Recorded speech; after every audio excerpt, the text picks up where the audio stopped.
කිංසුකෝපම සූත්‍රය. අපි නිතර කතා කරලා තියෙන සූත්‍රයක් නේද? බලමු කිංසුකෝපම සූත්‍රය. දැන් ඔන්න දුක්ඛ ධම්ම සූත්‍රේ නම් ලස්සන කරුණටයක් හම්බුනේ. හොඳට හිතන්න මේ සූත්‍රය තුළ තියෙන කාරණා ටික.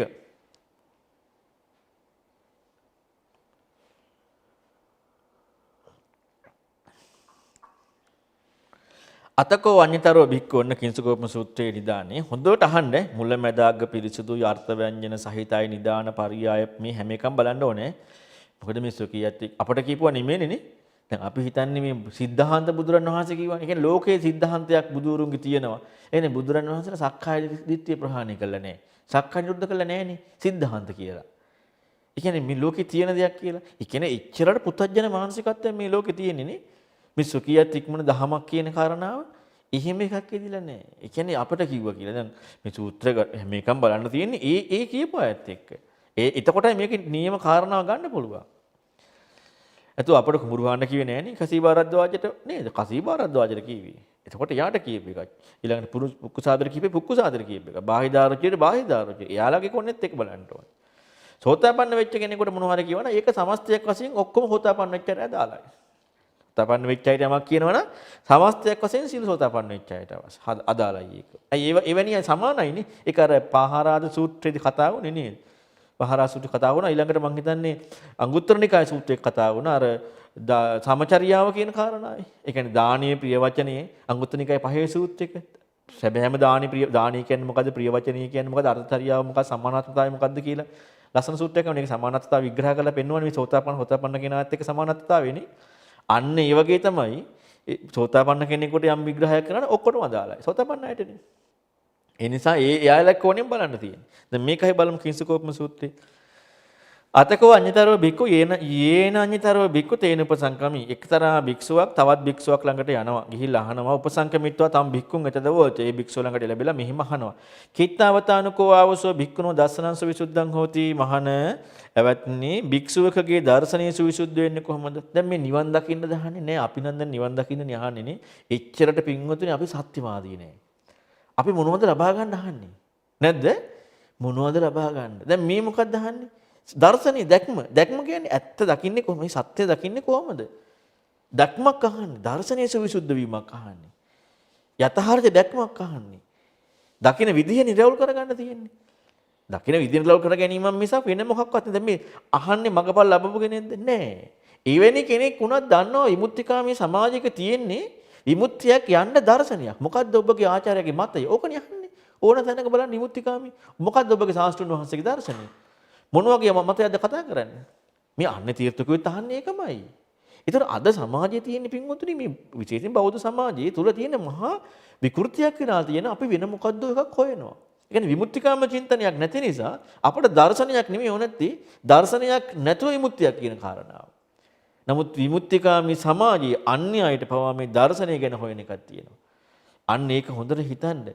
ඒක මේක අපි මේ අර උඩින් පල්ලෙන් අත ගන්න නිසා, බාහිරින් ඇහෙන කරුණු නිසා, විමුක්තිකාමී සමාජයකුත් නැති නිසා අපි මොනවදෝ තලු මර වාසය කරනවා. එච්චරයි කරන්නේ. ඉතින් මේ භික්ෂුව අහන්නේ දර්ශනයේ සවිසුද්ධ වෙන්නේ කොහොමද කියලා. භික්ෂුවකගේ දැක්ම නිවැරදි වෙන්නේ කොහොමද කියලා. දකින්න විදිය නිවැරදි වෙන්නේ කොහොමද කියලා. ඒතර මොන දැක්මද මේ කතා කරන්නේ? මේ කතා කරන්නේ තථාගතයන් වහන්සේ පෙන්නපු ශාසනයේ ඒ දැක්ම කොහොමද? තථාගතයන් වහන්සේ කියන නිර්වචනයත් එක්ක මේ දැක්ම නිරවුල් වෙන්නේ කොහොමද? ඒ කියන්නේ බුදුරන් වහන්සේ කියලා කෙනෙක් ඉන්නවනේ. කෙනෙක් ඉන්නේදී ඒ බුදුරන් වහන්සේ කියන ශාස්ත්‍රඥ වහන්සේ පෙන්නන විග්‍රහය මොකද්ද? මොකද්ද ඒ දර්ශනය? ඕකයි අහන්නේ. දැන් නිවුණා කියනකොට ආයේ බුදුරන් වහන්සේ කතන්දරයක් නැහැනේ නිවුණනේ. නිවුණට පස්සේ මේ ඉක්මුණානේ. ආයේ ඉන්නව නැහැ කතාවක් නැහැ මඤ්ඤණාව ඉක්මලානේ. අපි මේ ආයත් මඤ්ඤණා දාන අපි ඒක සංයුත්තනිකාය 3 මේ ගියේ සතියේ කතා කරපේකේ මාර සංයුත්තේ ලස්සන කතා කර මාර වර්ගයේ. මේ මාරයා කියන්නේ මොකද්ද කියන එකත් එක්ක. මාරයා කියන කාරණා දකින්න කෝණ ටිකත් එක්ක. ඉතින් ඒ දේශනා අපි අහන්නට ඕනේ. ඒ වගේ තියෙන කරුණු බලන්න ඕනේ. නැත්නම් එහෙම පින්විතනේ අපිට මේ ධර්මයේ අපි අපට ගන්න දෙයක් ගන්නෙ. සුඛියති තහවුරු කරගන්න දෙයක් ගන්නෙ. හැම එකම අහන්නේ ඒකත් එක්ක. ඒ ධර්මයේ තියෙන දේ එක්ක බලන්නේ නැහැ. එතකොට මාමඤ්ඤී හරි නමඤ්ඤී හරි සේකයත් එක්ක දෙන්නේ. හැබැයි මඤ්ඤණාවක් ලෝකේ තියෙන්නේ. ඉතින් නිවුණට පස්සේ ආය කතා කරන දෙයක් නැහැනේ. එතකොට දැන් මේ අහන්නේ දර්ශනීය සවිසුද්ධ වීම පිළිබඳව මිසක් වෙන මොකක්වත් එක්ක එහෙම නෙමෙයි. කිත්තාවතානුකෝ මොකද්ද කොහොමද භික්ෂුවගේ දර්ශනයෙන් සවිසුද්ධ වෙන්නේ? යතෝකෝ ආවසෝ භික්ඛු චන්නං පස්සායතනංච සමුදයංච අත්තංගමංච තහභූතං පජානාති එත්තාවතාකෝ ආවසෝ භික්ඛුණු දර්ශන සවිසුද්ධා. ඔන්න දැන් මේ භික්ෂුව අදාරණ මොකද්ද? යම් කිසි විදියකින් භික්ෂුව මේ ස්පර්ශ ආයතන 6. දැන් මේ බලන්න හොඳට පැහැදිලි කරලා දේශනා තුළ තියෙන වගේ පටිසමුප්පාදයේ විග්‍රහ කරන අපි දැන් ඉගෙන ගන්න පටිසමුප්පාදයේ අංග 12ක එක ඉගෙන ගන්න කරුණු ටිකක් තියෙනවානේ. ඔතන විග්‍රහ කරන තැන තියෙන්නේ සලායතන. නමුත් අනික් සෑම තැනකම කතා කරනකොට සලායතන කියන කාරණාව නෙමෙයි කතා කරන්නේ පස්ස ආයතන කියලා. චන්නම් පස්ස ආයතනං කියලා. මොකද අතන කතා කරන පරියාය වෙනස්.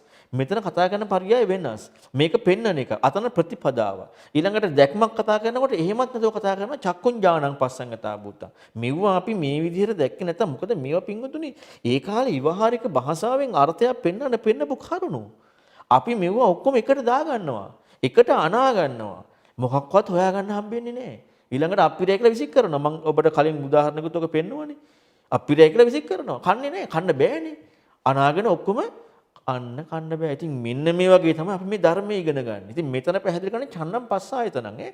සලායතන වචනයක් නැහැ. ඒතකොට චක්කුන් අනිච්චං ඒක දැක්මක් කතා කරන තැනදී. මේවා වෙන් වශයෙන් ඉගෙන ගන්න වෙනවා. සද්ධාව තියෙනවා නම් එකක් හරියට කරනවා. හරියට ඉගෙන ගන්නවා. කෑලි ඉගෙන ගන්නේ නැහැ. මොකද එයාට ඕන නැත්තේ සොකියත්වේ තහවුරු කරගන්න නෙමෙයි. Tamanට මොනවද රාමව ගොඩනගා ගන්න නෙමෙයි. Tamanට යම්කිසි අර්ථ විග්‍රහයක් ගන්න නෙමෙයි. තථාගතයන් වහන්සේ පෙන්වුවේ මොකද්ද කියන එක හොයන්න. ඒක හොයනකොට ඒ තුලින් ඉස්මතු වෙලා එන්නේ ඊට අදාළ යෝනිසෝ මනසිකාරයක් ඉස්මතු වෙන සොකියත් ඉක්මන දහම. වෙන මොකක්වත් නෙමෙයි. ඒකට කොච්චර අවධානය ඉගෙන ගන්න ඕනේද? එතකොට මේ චන්නම් පස්ස ආයතන සමුදයන් අත්තංගමච්ච වෙන්න මේ චන්නම් පස්ස ස්පර්ශ ආයතන 6. එතකොට ස්පර්ශ ආයතන 6 කියනකොට ස්පර්ශ ආයතන 6ක්. දැන් මේ මොකද්ද මේ පෙන්වන්නේ? මේ භික්ෂුවට මේ දර්ශන සවිසුද්ධ වෙන ආකාරය මෙහෙම දර්ශන සවිසුද්ධ වෙන්න කිව්වා. ඊළඟට අතකෝසෝ භික්ඛු අසන්තුට්ඨෝ. ඒ භික්ෂුවට අර උත්තරේ සතුටක් නැහැ. තස්ස භික්ඛුස්ස පඤ්ඤං ව්‍යාකරණං ඊන වෙන භික්ෂුවකින් ගිහිලා ওই ප්‍රශ්නේම ඇහුවා. කිත්තාවතානකෝ ආවසෝ භික්ඛුනෝ කොහොමද ඇවැත්නි භික්ෂුවක් දර්ශනයෙන් සවිසුද්ධ වෙන්නේ? ඊළඟට ඒ භික්ෂුව දාරනවා යතෝකෝ ආවසෝ පංචන්නං උපාදානස්කන්ධානං සමුදයං යත්තංගම යතහපුතං පජානති. උපාදානස්කන්ධ පහ සමුදය අස්තංගම දැකීමයි දර්ශනයේ සවිසුද්ධ වෙන්නේ. එතකොට මේක වෙන එකක් ඔන්න කිව්වා. ඇයි මෙහෙම තියෙන්නේ? අපි මං හිතන්නේ මේක මේ ළඟදී ධර්ම සාකච්ඡාවේ කතා කරා මේ කිංසුකෝපම සූත්‍රයේ මේ ආකාරයට තියෙන එක පිළිබඳව. මොකද මං හිතන්නේ ධර්ම සාකච්ඡා 123 124 වගේ අපි ඉස්මතු කරලා පෙන්නනවා මේ කිංසුකෝපම සූත්‍රය දැන් මොකද බුදුරණවහන්සේ පින්වතුනි ඉක්මවන්න පෙන්නපු දහමක ඒ කෙනාගේ කෝණයත් එක්ක පෙන්න පරියායක් මිසක් තවත් තියෙනා වූ දෙයක් නෙමෙයි ධාතු කියන්නේ ආයතන කියන්නේ. ඔන්න දැන් පංච උපාස්කන්ධේ හරිය ඊළඟට ධාතුවේ තියෙනවා නම් ඉතින් තවත් සිද්ධාන්තනේ. මේ එකකින්වත් ඈතර වෙන්න දඟලන්නේ නැහැ. එකකවත් ඒ කෝණයෙන් යථාර්ථය හොයන්න දඟලන්නේ නැහැ. මේ සිද්ධාන්තරයක් ඉගෙන ගන්න දඟලනවා. ඔකයි වෙන්නේ. ඇත්තරම ශ්‍රද්ධාව නැහැ. හරි ශ්‍රද්ධාව තියෙනවා නම් ඒ බුදුරණවහන්සේ කියපු එක වචනේ එක අනුගත වීමක් වෙන්නේ. එතනින් එහා මොකකටවත් යන්නේ නැහැනේ. එතන මෙතන ඔන්න බලන්න මේ භික්ෂුව කියනවා පංච උපාදානස්කන්ධ සමුදය අස්තංගමයි කියලා. ඊළඟට ඒකට සතුටුුන්නේ. තව භික්ෂුව ළඟට ගිහිල්ලා අහනවා. කෙතකින් දර්ශනෙන් සවිසුද්ධ වෙන්නේ භික්ෂුවක් කියලා. ඒ භික්ෂුව දාරණ චතුන්නම් මහා භූතානං සමුදයං චත්තං වේතහ භූතං පජානාති. මේ ධාතු හතරේ සමුදය අස්තංගය. දැන් අපි නම් ඔය ඉගෙන ගන්න දන්නවනේ. පුදුම විදියට දන්නේ නේ. ඒ කියන්නේ එච්චරට අපි බුදුරණවහන්සේට නැමින්නේ නැහැ. එච්චරට අපි සුඛියත් ඉක්මවන්නේ නැහැ. එච්චරට අපි බණ අහන්නේ අවධානයෙන් නෙමෙයි. මොකද්ද? අවධානය දාන්නේ. ඇයි අපි දන්න දේවල් නෙමෙයි කියන්නේ. සුඛියත් තහවුරු වෙන එක අපි දන්න දෙයක් අපි ඒකත් එක්කමයි ඉන්නේ. අපට නෑනේ පින්වතුනි ධර්මයට අහුම්ක. නැත්නම් අහුම්කම් දෙනවා නම් ඒකට අපි දන්නේව ටික දානවද? ඕන් තව එකක් ආන් තව එකක්. එච්චරට සක්කායනේ තහවුරු වෙන්නේ. ඉතින් අහන ක්‍රමයේ ඉගෙන ගන්න ක්‍රමෙම සක්කාය තහවුරු වෙන එකක් තියෙන්නේ. කොහෙනම් සක්කාය දිට්ඨිය දුරු කරන්නද? කොහෙනම් සක්කායන ධර්මයක් ඉගෙන ගන්නද? එච්චරට පින්වතුනි අපි ඉගෙන ගන්නේ ඉතින් මම ඔබට කියලා ඇති අපි ඉගෙන ගන්න ඕන නැති කොහොමද කියලා සූත්‍රයක් බලනකොට ඊළඟ එක මොකද්ද කියන්නේ මේක අපි දන්නේ ගන්නේ මේක අපි ඒකම පින්වතුනි ධර්මයේ අංශු මාත්‍රයක් අල්ලලා නැහැනේ සද්ධාව අංශු මාත්‍රයක් ඇවිල්ලා නැහැනේ ඒ කියන්නේ බුදුරණවහන්සේ ධර්මය අහලා නැහැනේ ඇහුවනම් ඒක වෙන්නේ නැහැනේ ඇයි ඇහුවනම් ප්‍රතිපදානුගත වෙනවා මිසක් අරක වෙන්නේ කොහොමද ඇහුවනම් අලුතින් ඉගෙන ගන්නනේ ඇයි අලුත් බුදුරණවහන්සේ ධර්මයෙන් අපේ එකක් නෙමෙයිනේ අපේ එකක් ඉගෙන ගන්නවා නම් අපි ඔන්න ඉගෙනගත්ත දේවල් යෙදලා තියෙනවානේ ඒ නිසා හොඳට මතක තියාගන්න. අපි ඉගෙන ගත්ත නැත්නම් බුදුරණවහන්සේගේ ධර්මයේ ඒ කාලේ භාෂාවේ වචන ටිකක් විමුක්තිකාමීක දෙයක් ඉගෙන ගත්තා නම් ඉතින් අතහරින්න තියෙන්නේ. ඉගෙන ගත්තා නම් ඇත්තටම බුදුරණවහන්සේ ධර්මයේ ආයි ඉතින් කාගෙවත් අහන්න ඕනද? ආයි කාගෙවත් අහන්න දෙයක් නැහැ. සොකියත් ඉක්මන ප්‍රතිපදාව අනුගමනය කරනවා. ඉතින් ওই දෙකෙන් මොකද්ද වෙලා තියෙන්නේ කියලා බලන්න. සුඛියත් ඉක්මන ප්‍රතිපදාව අනුගමනය කරන්නේ නැත්තම් බුදුරණවහන්සේ ධර්මය අහලා නැහැනේ. සුසුසති සූත්‍රයේ තියෙන ලස්සනට විග්‍රහ කරලා. කීටාගිරි සූත්‍රය, චංකි සූත්‍රයේ තියෙන ලස්සනට විග්‍රහ කරලා. එන බුදුරණවහන්සේ ධර්මය අහලා නැහැ. ඉතින් අහලා නැත්තම් අතහරින්න ඒක. අල්ලගන්න එපා. අහලා නම් ආය අහන්න ඕනේ නැහැනේ. සක්කාය නිරෝධ ප්‍රතිපදාවට අනුගත වෙලා. ඒකත් මතක තියාගන්න. ওই දෙකින් ඔබ තීරණය කරන්න මොකද්ද අපට හේදිලා තියෙන්නේ කියලා. ඒක තීරණය කරලා අපි අවංක යමු වෙන්න. අවංක යමු වෙන්න. අවංක නොවුනොත් සත්‍යවාදී නෑ කියන එක නේ අවංක නෑ කියන්නේ. සත්‍යවාදී නෑ, අවදානි නෑ. ප්‍රතිපදාවක් අනුගමනය කරන්න පුළුවන් නේද? හැකියාව ලැබෙන්නේ නෑ. තථාගත ශාසනය උණුසුමුවත් ලබන්න බෑ. ඉතින් ඒක හොඳට මතක තියාගන්න. ඊළඟට මේ භික්ෂුව සතුටු වුණේ නෑ. මේ භික්ෂුන් අවංකයි. ඇත්තටම අවංකයි. මේ අවංකව මේ ප්‍රතිපදාවට යන්නේ. අපි වගේ වංචනික නෑ. අපි වගේ අර දන්න දේවල් දාගෙන ඉහිම නෑ. සත්‍යවාදී.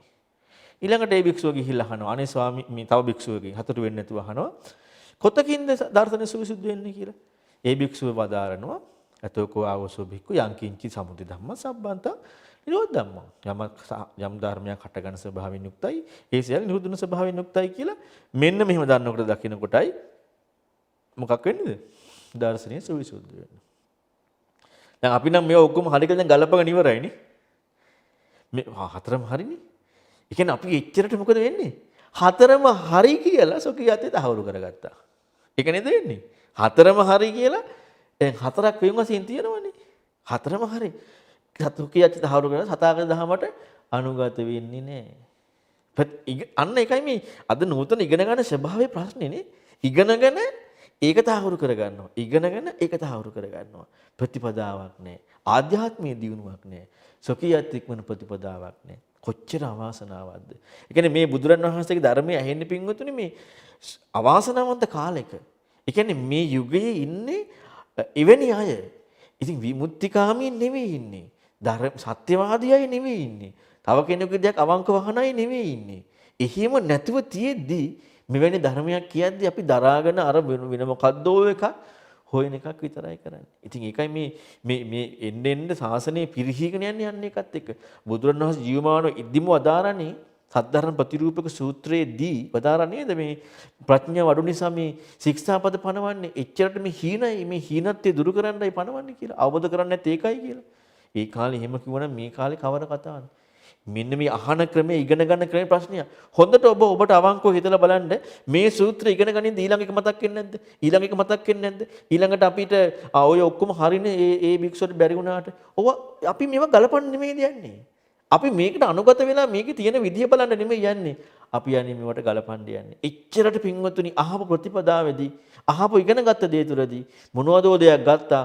සාක්ඛා නිරෝධ ප්‍රතිපදාවකට ශ්‍රද්ධාවකට තථාගතයන් වහන්සේගේ ධර්මයට සද්ධා මාත්‍රයක් ඇති කරගන්න බැරි වුණා. අර කීටාගිරි සූත්‍රය අස්සජි පුනබ්බසුකලට කියනවා වගේ. ඉතින් ඒ නිසා ඒක හොඳට හිතන්න. එතකොට මෙන්න මේ විදිහට මේ කිව්වත් මෙහෙම හතර දෙනෙක් මෙහෙම කිව්වහම මේ වික්ෂුවට මොකද වෙන්නේ? ඒත් සෑහීමකටපත් උනේ නැහැ. අවංකයිනේ, සත්‍යවාදී, අවංකයි. වංචනික නැහැ. හරි අවධානයෙන් අහනවා. අතකෝසෝ භික්ඛු මේ භික්ෂුව සතුටු වෙන්නේ නැතුව භාග්‍යතුන් වහන්සේ ළඟට යනවා. වන්දනා කරනවා. පැත්තකින් වාඩිලා අහනවා ස්වාමීනි භාග්‍යතුන් වහන්සේ මම මෙහෙම එක්තරා භික්ෂුවකින් ඇහුවා ගිහිල්ලා දර්ශනයේ සවිසුද්ධ වෙන්නේ කොහොමද කියලා. ඒ භික්ෂුව වදාලා චන්නම් පස්සායතන ස්පර්ශායතන හයි සමුදය අස්තංගෙම දැකීමෙන් දර්ශනයේ සවිසුද්ධ වෙනවා කියලා. ඒකෙම සතුටු වෙන්නේ මම තව භික්ෂුවක් ළඟට ගිහිල්ලා ඇහුවා. ඒ භික්ෂුව මට වදාලා පංච උපාදානස්කන්ධේ සමුදය අස්තංගෙම දැකීමෙන් දර්ශනයේ සවිසුද්ධ වෙනවා කියලා. ඒකින්ම හතරුන්නෙත් නෑ. තව භික්ෂුව ළඟට වැඩියා. ඒ භික්ෂුව මට වදාලා හතර මහා ධාතු සමුදය අස්තංගෙම දැකීමෙන් දර්ශනයේ සවිසුද්ධ වෙනවා කියලා. මට ඒකිනුත් තෘප්තියක් දුන්නේ නෑ. මං ඊළඟට වැඩියා තව භික්ෂුවක් ළඟට. ඒ භික්ෂුව කෝ යමක් හේතුවෙන් හට ගන්නවා නම් හේතු නිරුද්ධ වෙ නැති වෙලා යනවා. මං ඒකෙන් හතරුන්නෙත් නෑ ස්වාමීනි. මම භාග්‍යතුන් වහන්සේ ළඟට ආවේ. ස්වාමීනි දර්ශනයේ සවිසුද්ධ වෙන්නේ කෙතකින්ද? කිත්තාවතානුකෝ බන්තේ භික්ඛුනෝ දර්ශන සවිසුද්ධං හෝති. ඒ ප්‍රශ්නෙම යහන්නේ. ස්වාමීනි කෙතකින් භික්ෂුවගේ දර්ශන සවිසුද්ධ වෙනවද? බුදුරණන් වහන්සේ ලස්සන උදාහරණයක් පෙන්නනවා. සේතා භික්ඛවේ පුරිසස්ස කිංසුකෝ අදිට්ඨ පුබ්බෝ. මහණෙනි පුරුෂයෙක් ඉන්නවා මේ කෑල ගහක් දැකලා නැහැ. කවුද? පුරුෂයෙක් ඉන්නවා මේ කෑල ගහක් නොදකපු කෙනෙක්. දැන් බුදුරන් වහන්සේගේ ධර්මයේ කියන්නේ පින්වතුනි මොකද්ද? සුඛියත්තේ ඉක්මන දහමක් නේ. දැන් මේක අහලා මේ සුඛියත්තේ ඉක්මනවා කියන මේ ධර්මයේ ස්වභාවය කවදා හරි දැකලා තියෙනවද කවුරු හරි? දැකලා නැහනේ. ජීවිතේවත් දැකලා නැහනේ. දැකලා නැහැ. සංසාරේ ආපු ගමනක ඒත් නැහැ. නොදැකපු දෙයක් ගැන ඉගෙන ගන්නකොට ඉගෙන ගන්න නියම වෙන්නේ ඉස්සල්ලාම. අන්න එවැනි දෙයක් මේ උපමාවෙන් පැහැදිලි කරන්නේ. සෝ අඤ්‍යතරෝ පුරුෂෝ මේ ඔහු එක්තරා මේ කෑල ගහ දැකපු කෙනෙක් ළඟට ගිහිල්ලා අහනවා දේත්‍යස්සාවි තේනුපසංකමේය. දැන් මේ එහෙනම් අර භික්ෂුව ගිහිල්ලා අහලා තියෙන ඔක්කොම කට දර්ශනේ සුවිසුද්ධ වෙච්ච අයකින් අහලා තියෙනවා.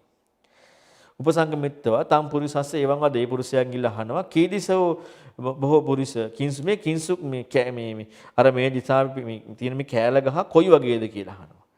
එතකොට දැන් බලන්නකෝ දැන් මේ භික්ෂුන් හතර දෙනා හතර විදියට උත්තර දෙද්දි අර භික්ෂුව අවංක සත්‍යවාදී නිසා ඒ භික්ෂුව අහන්න තියෙන අරය ඔහොමයි කිව්වේ මෙයා මෙහෙම කිව්වේ නෑ. ඒ කියන්නේ මොනවා හරි සත්‍යවාදීනේ බුදුරන් වහන්සේට කියලා කිව්වේ ඒ විදිහටම.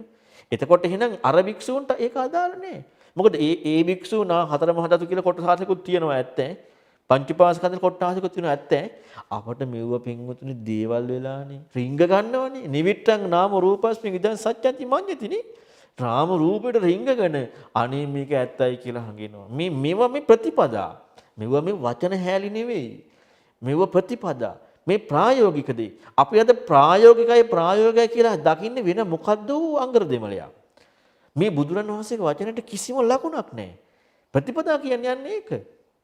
මේ ප්‍රතිපදා අනුගත වෙන්නට ඕනේ. මේ බුද්ධ වචනේ ප්‍රතිපදා අනුගත වෙන්නට ඕනේ. අපි දාගන්න වෙන අංගර දෙමළ නෙමෙයි. එතකොට තමයි මේකෙන් මේ සක්කාය නිරෝධී ධර්මයත් එක්ක අනුගත වෙන්නේ.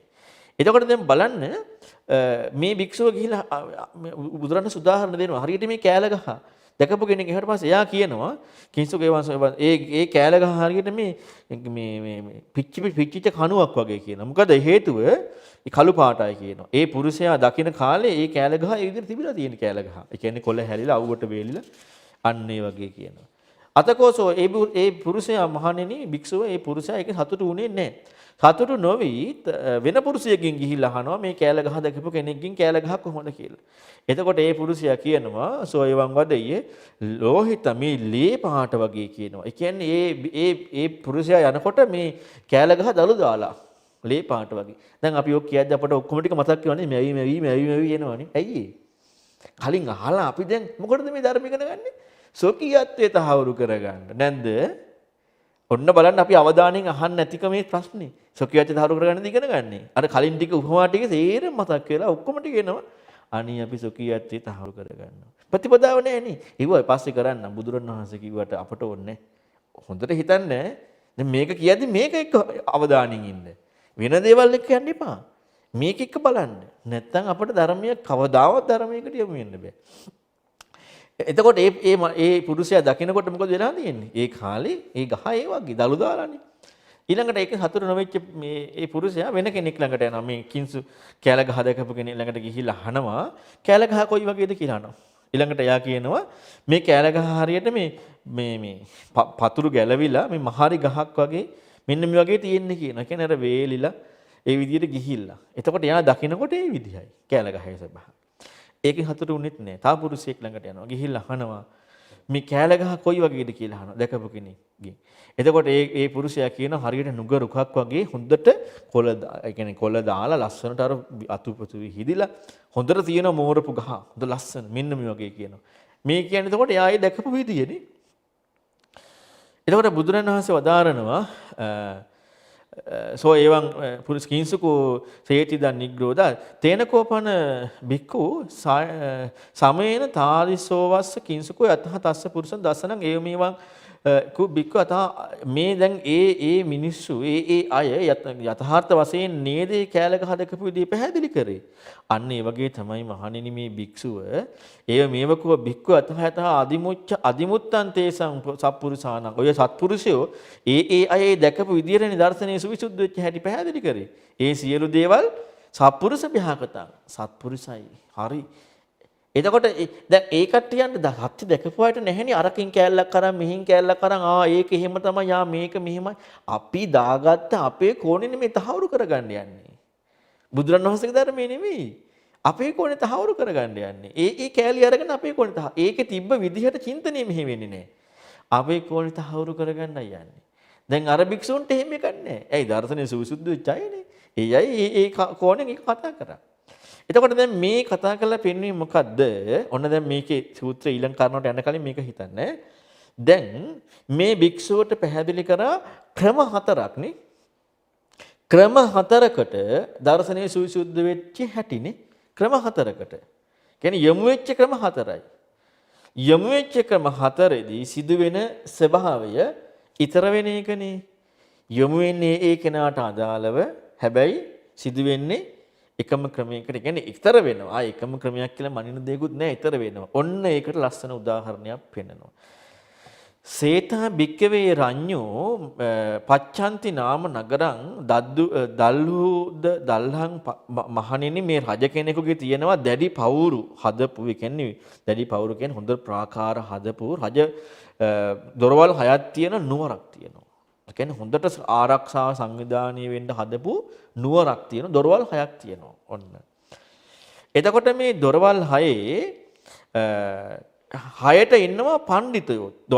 ద్వාරකෝ පඬිතෝ වියත්තෝ මේදාවි.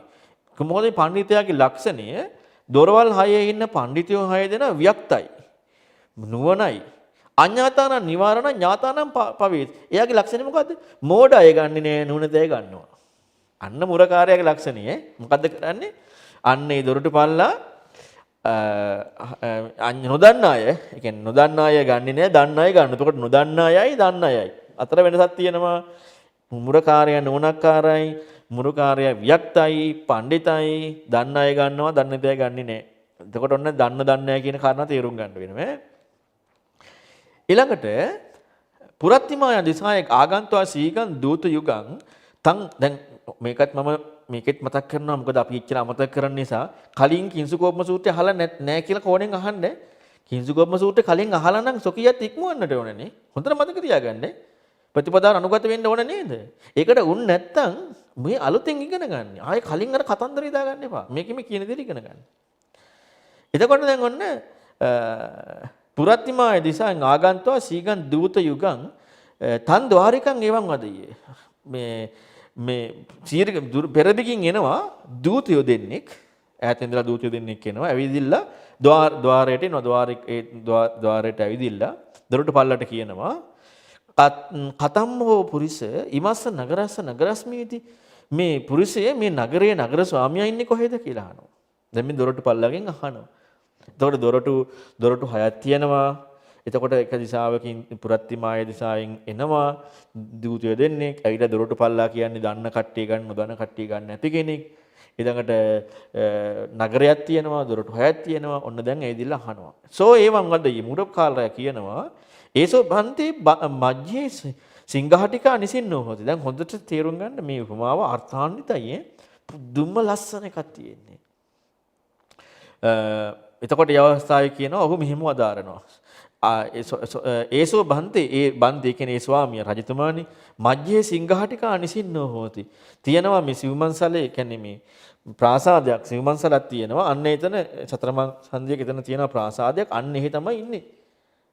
කොහෙද ඉන්නේ? මේ කවුද? නගර ස්වාමියා. අතකෝතං තීගන් දූත යුගං ඒ දූතයෝ දෙන්නා නගර සාමිස්ස නගර ස්වාමියාට තහ භූතස්ස වචනං යථාර්ථ වූ ආපු වචනේ නියනිත්වා ඒක පවසලා ඒ වචනේ කියලා ඒක මේ පැහැදිලි කරලා යතහ ගත මත්තං පටිපජ්ජි ආපු මාර්ගයටම පිළිපන්න වෙනවා. අන්න ස්වභාවය. ඒ විදිහටම පශ්චිම දිශාවෙන් නැගෙනහිරින් එනවා, බටහිරින් එනවා, උතුරෙන් එනවා, දකුණෙන් එනවා. හතර පැත්තෙන් ඉන්නේ. හතර පැත්තෙන් දූතයෝ දෙන්න එනවා. ඇවිදිලා දොරටු පල්ලකින් අහනවා මොකක්ද අහන්නේ නගර ස්වාමියා කෝ කියලා. නගර ස්වාමියා අන්න සිව්මහල් ප්‍රාසාදයේ යතන නුවර මැද ඉන්නවා.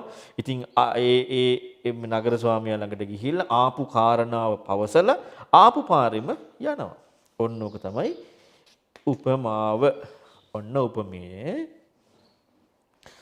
උපමාකෝ මයං බික්ඛු කතා අත්තස්ස විඤ්ඤාපනාය. දැන් මම මේකේදී උපමේ කියන කලින් ආයෙ කියන්නම්කෝ. දැන් අපි මේකට අපි අර දැන් අපි ටික දාගත්තා නම් අපි දන්න ටික දැන් අපි අර අනුගත වූ චින්තනයක් තියනවද අපේ චින්තනයක් තියනවද? හොඳට හිතන්නකෝ. දැන් උපමාවේ අපි දැන් ඔන්න දාගෙන ඉන්නවා මොකද්ද? අපි කලින් ඉගෙන ගත්ත උපමේ කරුණු ටික අපට තේරුම් ගත්ත. දැන් මේකට අනුගත චින්තනයද තියෙන්නේ? ස්වකීය චින්තනයද තියෙන්නේ? ඒකට කියනවා තර්කය කියලා. සුඛියත් ඉක්මන චින්තනයට කියනවා යෝනිසෝ මනසිකාරය කියලා. අපි යහපත දේත් එක්ක යෙදලා තියෙනවා නම් අන්න තරකාවචර එනවා. යෝනිසෝ මනසිකාරය මේකත් එක්ක යෙදෙනවා නම් අන්න යෝනිසෝ මනසිකාරය එනවා. ඒක හොඳට මතක තියාගන්න. නැත්තම් තරක කර කර ඉන්න එකක් විතරයි. ඒ නිසා ඔන්න උපමයේ බලනකොට තමන්ගේ ඌ ස්වභාවය එක නැතුව බලන්න. උපමාකෝ මයම් බික්කු කතා මම ඔබට උපමා කතාවක් පෙන්වීමේ අර්ථය පෙන්වන්නේ. අයං චේ අත්තෝ මේ මෙන්න මේකේ අර්ථය. නගරාන්තිකෝ බික්කු ඉමස්සේතං ධාතුම් මහා භූතිකස්ස කායස්ස ආදි වචනං. මේ භික්ෂුව මේ නගරය කියලා පෙන්නුවේ නගරය කියලා පෙන්වන්නේ මොකද්ද? මේ ඉමස්සේතං මේ කියලා පෙන්න මේ දැන් එක කිනාගෙන මේ ඉමස්සේතං මෙන්න මේ මව්පියන්ගෙන් ධාතුම් මහා හතර මහා භූතයන්ගෙන් හටගත්ත මේ කයට නමක් ඊළඟට මේ අම්මගෙන් තාත්තගෙන් ඇතිවෙච්ච ඊළඟට මේ ඉරීම් පිරිමැදීම් වලින් ආපු අනිත්‍ය වෙලා යන විනාශ වෙලා යන මේ කයට නම. මොකද්ද? නගරය කියලා කිව්වේ අම්මගෙන් තාත්තගෙන් හැදිච්ච මේ ඉරීම් පිරිමැදීම් වලින් ඊළඟට අනිත්‍ය වෙලා විනාශ වෙලා යන මේ කයට කියන හතර මහා ධාතුන්ගෙන් තියෙන මේ කයට කියන නම. දැන් ඔන්න හිතන්න බුදුරයන් වහන්සේගේ ධර්මයේ තියෙන පින්වත්තුන්ගේ ධර්මයේ පෙන්වන්නේ බුදුරයන් වහන්සේ අලුතින් විශ්වයට භාෂාවක් හඳුන්වලා දීලාද විශ්වයේ තියෙන ඒ කාලේ මධ්‍ය දේශයේ තිබිච්ච භාෂාවෙන්ද මාධ්‍ය දේශයේ තිබිච්ච භාෂාවෙන් කරුණක් ඉස්මතු කරන්නේ නේ. ඒතර මධ්‍ය දේශයේ භාෂාවට තිබුණේ අර්ථයක් නැතුව නිකන් ඔහේ වාචාලය වගේ නිකන් ඔහේ දන්නේ නැති දෙයක් කියවද නැත්නම් අර්ථාන්විතවද තිබ්බේ. අර්ථාන්විතව තිබ්බේ. ඒ කරුණ එකමයි තිබ්බේ. හොඳට මතක තියාගන්න අපි මේක ඉගෙන ගන්නකොට පටලවෙන්නේ නැහැ නිසා. එතකොට දැන් මේ කතා කරන්නේ ඒ සමාජයේ අයත් එක්ක. දැන් එතකොට දැන් මේ අනිත්‍ය වෙලා යන විනාශ වෙලා යන හතර මහා ධාතුන් හටගත්ත මේ කය. ඒක හරි. ඒකනේ මේ කියන්නේ. කයට කියන්නේ සම්පූර්ණයෙන් ඒ කයට. එතකොට ඒකේ ස්වභාවය මොකද්ද? අනිත්‍ය වෙනවා. අනිත්‍ය කියන වචනේ බුදුරණන් වහන්සේ වචනයක්ද? නෑ. අනිත්‍ය කියන්නේ බුදුරණන් වහන්සේ වචනයක් නෙමෙයි. ඒකට අර්ථයක් නැද්ද? අර්ථයකුත් තියෙනවා. ලෝකේ අර්ථාන්විත වචනයක්. බුදුරණන් වහන්සේ අනිත්‍යට වෙනම විග්‍රහයකින් පෙන්නනවා. අන්න ඒකයි වෙනස. ඒක මතක තියාගන්න. එතකොට මේ ලෝකේ අර්ථාන්විත වචනයක්. මේ උපමාවේ කරුණ පෙන්නන අනිත්‍ය වෙලා යන අම්මකින් තාත්තෙන් හටගත්ත විනාශයල හතර මහා ධාතු කියන්නේ බුදුරණන් වහන්සේගේ වචනයක්ද? නෑ. ඇත්තටම හතර මහා ධාතු වලට. දැන් විද්‍යාවේ ඉගෙන ෆිසික්ස් වල ඉගෙන ගන්නේ ඝන ද්‍රව වායු වචනේ විතරක් වෙනස් වෙලා. අන්න ඒ වගේ තමයි. එතකොට මේ ලෝකේ තියෙන අර්ථාන්විත වචන. ඉතින් සත්‍ය ඒකනේ. ඊළඟට තමයි හොඳට මතක තියාගන්න අර දන්ත භූමි සූත්‍ර කතා කරේ තමන්ගේ කෝණයට ගිහිල්ලා බුදුරණවහන්සේ ඉස්සල්ලාම කතා කරන්නේ ඒ කියනා කෝණයට ගිහිල්ලා අර පුරුෂයා යන්නේ කොහෙටද මේ රාජපුරුෂ හස්ති දමනය කරන කෙනා හස්තියත් එක්ක යන්නේ වනයේටනේ. ඒතෙන්ද ගිහිල්ලානේ කරන්නේ. බුදුරණවහන්සේ කසීබාරද්වාජට කුඹුරුහානනේ කියලා දුන්නේ. එයාගේ පැත්තටනේ කියලා කතා කරන්නේ. ඒතකොට මේ ලෝකේ කාරණා නතුව කතා කරන්න බැහැ නෙමෙයි. එතකොට එහෙනම් ඔන්න කෙනා කියන කාරණා ඉස්මතු වෙලා ආවා. මොකද්ද මේ? දැන් එතන මෙතන අනිත්‍ය නිර්වචනයේ මෙතන ධාතු නිර්වචනයේ කියන කාරණාව යෙදෙන්නේ මුණ කෝණයත් එක්කද? පටන් ගන්න ලෝකයේ මුල කියන මේ විවහාරික විමුක්තිකාමී සමාජය කියන එකත් එක්ක. ඒක නිසා මේවා භාෂාවලින් දුන්න දෙයක් කියලා මතක තියාගන්න. නැත්නම් අපි භාෂාවලින් දුන්න කාරණාව අර්ථය ගන්න පටලවා ගන්නවා. ඒ නිසා අනිත්‍ය කියලා වචනයක් තිබ්බා, හතර මහා ධාතු වචනයක් තිබ්බා. මේ ඔක්කොම තිබි මොකක් එක්කද? මේ කයට දුන්න නිර්වචනයක් විමුක්තිකාමී සමාජයේ තිබ්බ අතහාර්ථයත් එක්ක.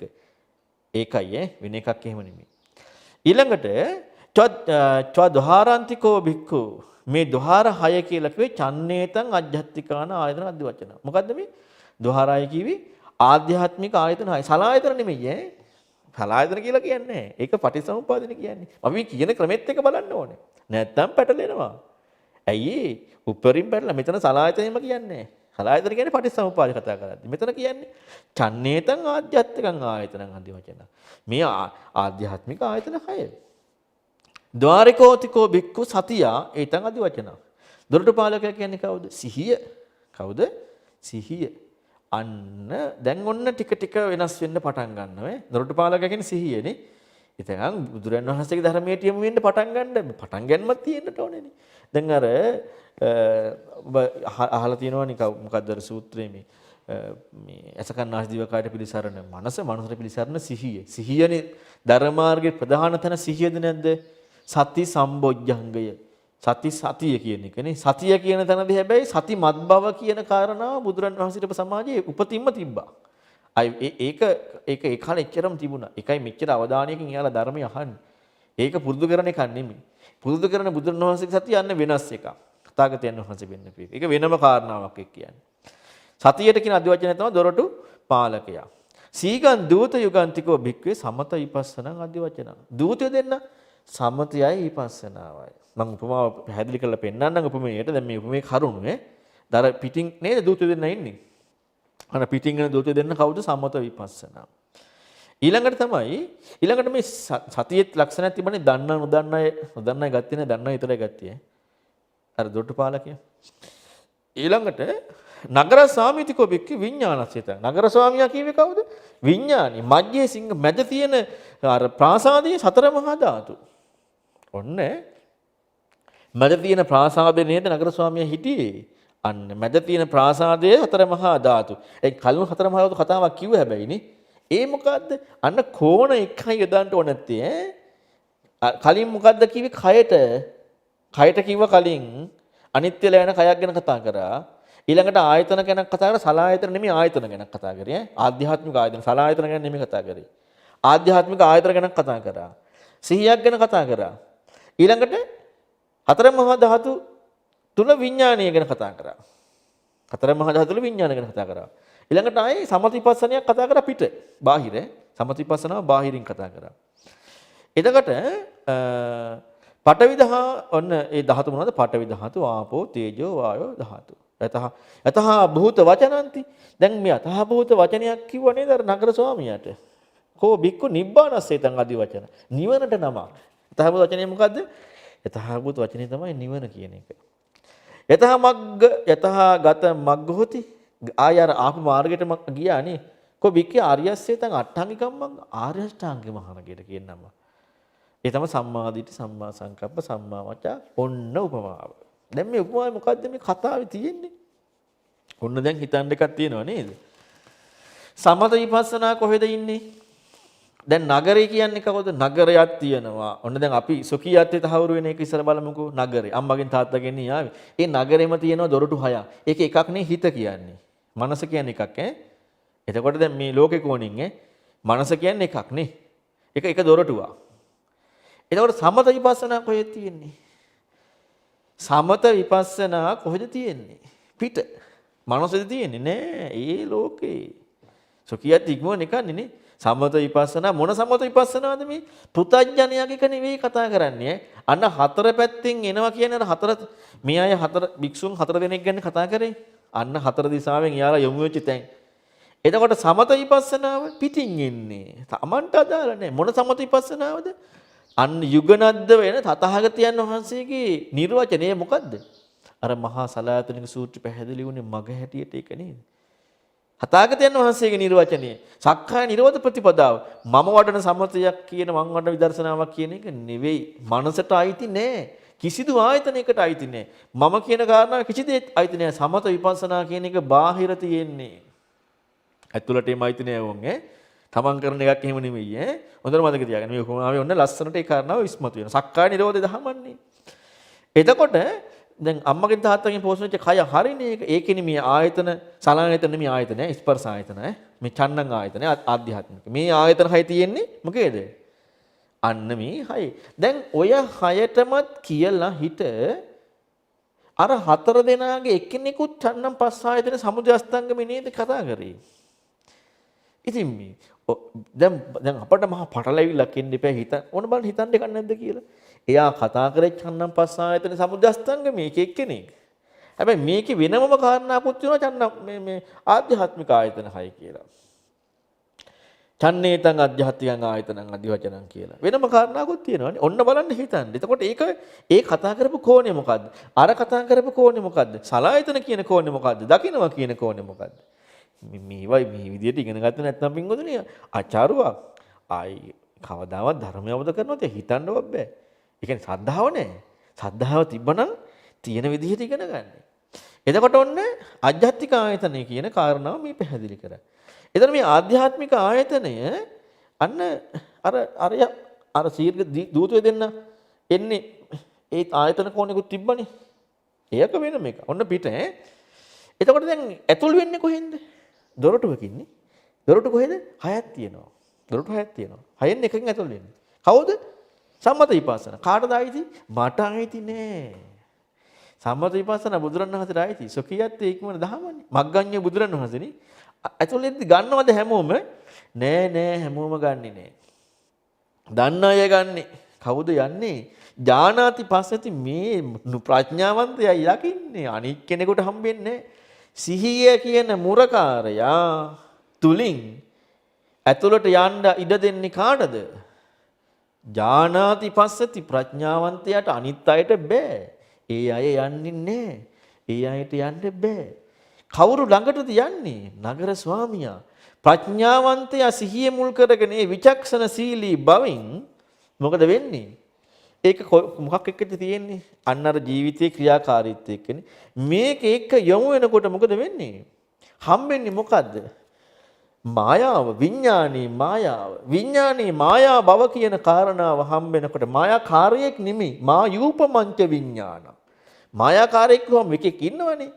මායාව කියන විඥානේ. විඥානි කියන්නේ මායාවට උපමා කරන්නේ. මැවීමට මිසක් මායාකාරයට නෙමෙයි. එතන මැවීම කියන කාරණාව බොරුවක් කියන එක දකිනකොට අර කඩුව වලින් උදාහරණ හිතන්නකෝ. ඒක අපි ගොඩාක් පැහැදිලි කරා අර 123 24 ධර්ම සාකච්ඡා තුළදී. කඩුව ගිලිනකොට එයා දැක්කනම් මොකද්ද? රබර් එකක් ඇකිලෙනවා කියලා. කඩුව ගිලීම කියන කාරණාවම ඉක්ම වෙනා නේද? ඒකම ඉක්ම වෙලා. එතකොට එහෙනම් මේ විඥාණයට වචනයක් පැවසුවා නිබ්බාණි. විඥානයේ ස්වභාවය හරියට දැක්කනම් තහබුත වුණා නම් මායාවක් නේ.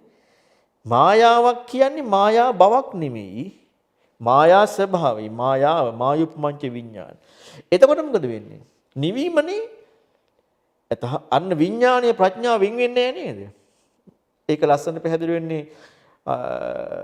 කමිබං මේ මොකේද මේ වේදල සූත්‍රය. වෙනස් වෙන්නේ මේ දෙක වෙන්ව නෙමේ පවතින එකට ප්‍රඥාවයි විඥානයයි. නෝ සංසට්ඨෝ සංසට්ඨෝ නෝ විසංසට්ඨෝ. අන්න පැහැදිලි වෙනවා. එතකොට එහෙනම් මේ දෙක වෙන් වෙන්නේ නැහැ නේ. වෙන් වෙන්නේ නැහැ. විඥානය ප්‍රඥාව. අන්න අර දන්න අයනේ ගත්තේ. දොරටු පාලකයා දන්න අය ගත්තා කවුරු ළඟට යන්නද? නගර ස්වාමියා ළඟට. නගර ස්වාමියා කොහෙද ඉන්නේ? පඨවි ආපෝ තේජෝ වායෝ බැහැගෙන. මොකද්ද? අන්න බැහැගත්ත මොකද්ද? තද ගති කක්කලං අජ්ජත්තං කක්කලං කරිගතං උපාදින්න. දැන් අන්න වෙනස් නේද? අර කලින් කාරණාව වෙනස්. දැන් මේක වෙනස්. උපාදින්න. ඊළඟට අජ්ජත්තං පච්චත්තං වායෝගතං උපාදින්න. ඔක්කොම උපාදින්නම් කියන එකත් එක්ක මෙන්න මේකත් එක්ක මොකද වෙන්නේ?